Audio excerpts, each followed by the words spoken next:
If you're changing jobs, retiring, or getting laid off, warning! Free report reveals deadly trap the IRS uses to destroy your retirement savings. Every day, people unknowingly fall victim to the law. Yes, law that the IRS can use to confiscate your nest egg. How can you keep this disaster from hitting you? Call toll-free 1-800-690-4125. 24 hours a day for a free recorded message and your copy of this free report. It's helped thousands of people avoid mistakes and stay in control of what the IRS wants. Your money. Call now before it's too late. 1-800-690-4125.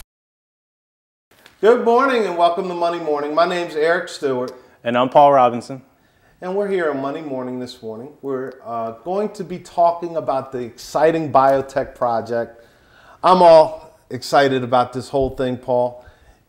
This project is just huge. It's going to take up all of East Baltimore, it seems like, over the next 10 or 15 years. Mm-hmm. Well, I was going to mention that we've been covering this project on the radio show for the past few years, and now it's finally coming to fruition.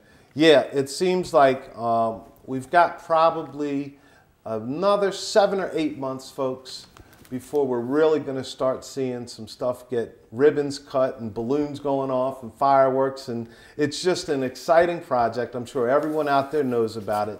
So stay with us here on Monday Morning. We're going to talk all about it. We've got a guest here today, Scott Levitan, and he is from Forest City, new East Baltimore Community.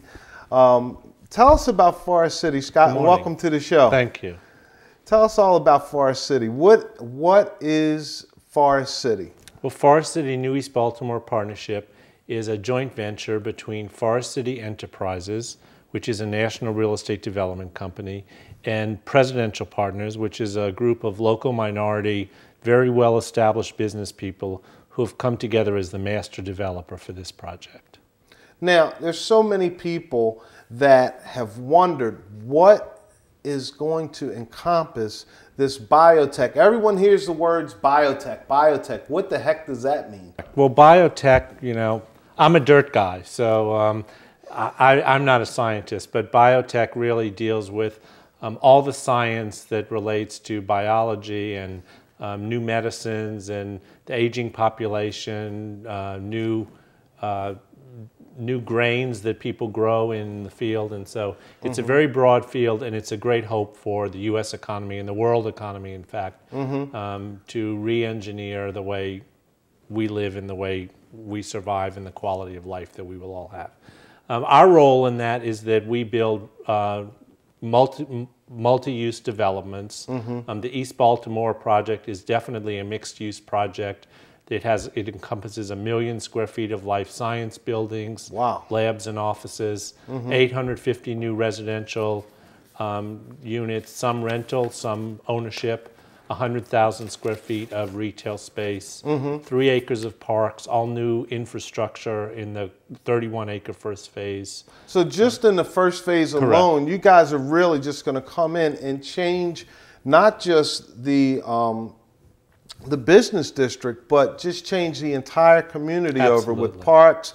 Are there any initiatives that are set up to bring in more educational facilities? Well, yeah, this was a challenged neighborhood.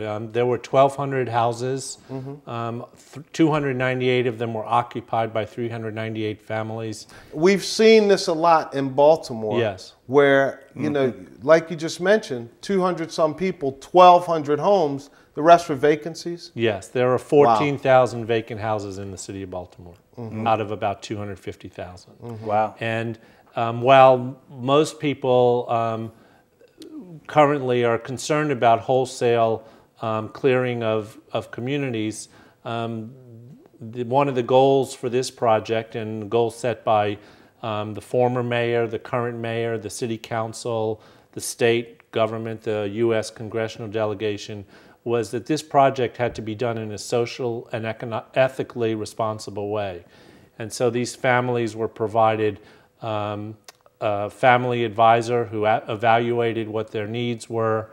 Their houses were worth about $30,000 to $40,000, and they were provided packages of about $153,000. And the new development will be 850 new houses, a new K-8 school, and most importantly, a strategy to help adults, get trained so they can have jobs in these new buildings in the biotech field, and have their children educated in new schools, then make sure that the children are prepared as they become professionally active to have jobs in the new community. So what happened with those nearly 300 families? They were, you said, a package of 150,000 Yes. roughly. Were they just given the money and set on their own, or? No, the advocate evaluated what their requirements were. Some were multi-generational households. They were given 3 comparable houses in the community in Baltimore or Baltimore County where they could just buy a house and move permanently.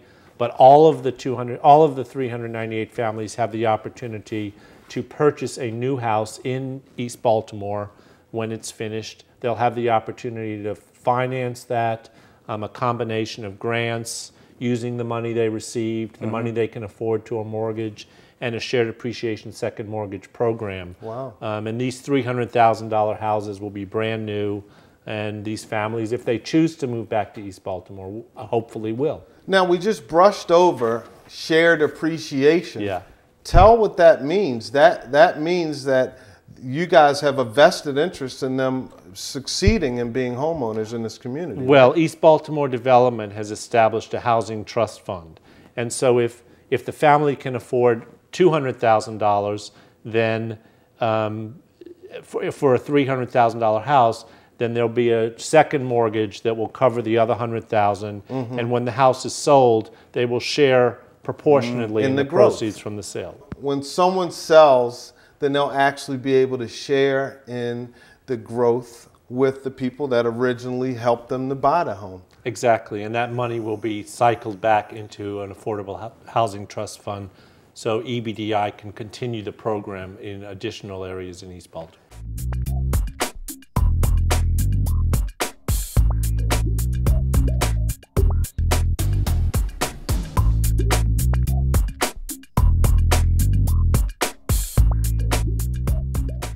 You guys really got a sharp plan there. We're very proud of it. When we come back, we're going to talk about jobs that are going to be coming into this community in massive numbers. So stay with us here on Monday Morning. We'll talk all about it right after the break. My name's Eric Stewart. And I'm Paul Robinson. And we'll be back on Monday Morning right after the break.